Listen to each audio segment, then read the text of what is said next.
Alright, well there's my measured up piece. I can see already that they somehow made one side longer than the other. Quite obvious right there. Those two were supposed to be even. This whole piece, basically. You can see it fits on those channels.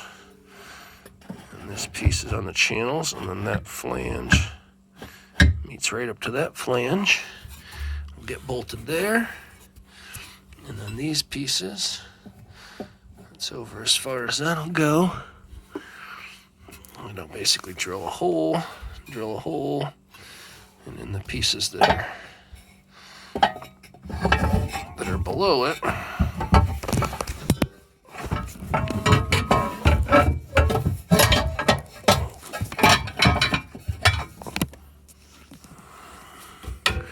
basically you can see right under there, those channel pieces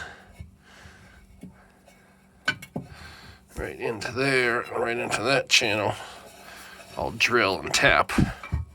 So then when this is on the correct side, which is there, then those will get bolted. 2 bolts there, 1 bolt on the flange.